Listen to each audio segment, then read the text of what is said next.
முதல்ல அனுப்பு ஒரு நாட்டில் படையெடுக்கிறதுக்கு முன்னாடி உளவு பார்க்கணும் அப்படிங்கிறது பாருங்க. இதுவும் ஒரு டிசிப்ளின்.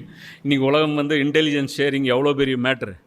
இப்போ எல்லாம் பாருங்கள், இதுவும் மனிதர்களுக்கு கற்றுக் கொடுக்குறான். ஒரு நாட்டை ஜெயிக்கணும்னா நேராக போய் பூந்துக்குதுங்க, போனோன்னே சுழுக்கு எடுத்து அனுப்பி விடுவாங்க, வாங்கிட்டு வந்துடுங்கன்ட்டு. அந்த ஊரை முதல்ல அப்சர்வ் பண்ணுங்க, உள்ளே போங்க, உளவு பாருங்கள். அப்போ எவ்வளோ பழைய நாகரிகத்தில் இப்போ சொல்கிறேன். இப்போ இன்றைக்கி அமெரிக்கா சொல்லிட்டு இன்டெலிஜென்ஸ் ரிப்போர்ட்டு நாங்கள் தரமாட்டோம், நாங்கள் தரல அப்படின்னா உக்ரைனால் சண்டை போட முடியாது. அப்போ இன்டெலிஜென்ஸ் எவ்வளோ இம்பார்ட்டண்ட்டு அப்படிங்கிறது குரான் பேசுது. இன்றைக்கி நமக்கெல்லாம் இன்டெலிஜென்ஸ் வச்சுருக்காங்க அரபுகள். எதுக்குன்னா மன்னருக்கு எதிராக எவனாவது பேசுகிறானா என்ன, அந்த இன்டெலிஜென்ஸு ரொம்ப ஸ்ட்ராங்கு. அவங்களுக்கு எதிராக இஸ்ரேல்கிட்ட எவ்வளோ அணு ஆயுதம் இருக்குது, அதுக்கு இன்டெலிஜென்ஸ் ஏதாவது ரிப்போர்ட் இருக்கா? இது இருக்கு. அது அணு ஆயுத நாடா, அணு ஆயுதம் இல்லாத நாடா, இது வரைக்கும் எல்லாருக்கும் அது கேள்விக்குறி தான். அப்போது ஆண்டவர் கட்டளைப்படிய மோசே அவர்களை பாரான் பாலை நிலத்திலிருந்து அனுப்பினார். அந்த ஆள்கள் அனைவரும் இஸ்ரேல் மக்களின் தலைவர்களாக இருந்தவர்கள். நாட்டை உளவு பார்க்க மோசே அனுப்பிய ஆண்களின் பெயர்கள் இவைகளை அப்படின்னு சொல்லிட்டு ஒரு 12 பேரும் அதில் வருது. அதில் மோசே நூனின் மகன் ஒசேயாவும் யோசுவா என்று பெயரிட்டு அழைத்தார். யூஷா பின் நூன் அப்படின்னு புகாரில் ஹதீஸ் வரும். அப்போ அவர் இங்கேயும் மேட்ச் அவர் இருப்பார்.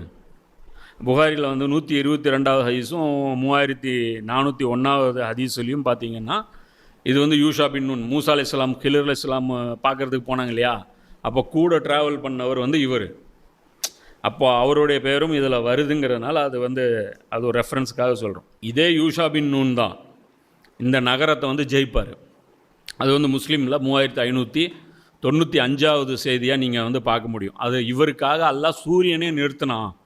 கொஞ்சம் நேரத்தில் சூரியன் அஸ்தமிக்கிற நேரம் இருக்கும், ஆனால் வெற்றி கை கட்டின தூரத்தில் இருக்கும். அவர் துவா செய்வாங்க, துவா செஞ்சோன்னே சூரியனே நிறுத்தினான் அல்லாஹ். அந்த விஷயத்தையும் நம்ம பார்க்க முடியும்.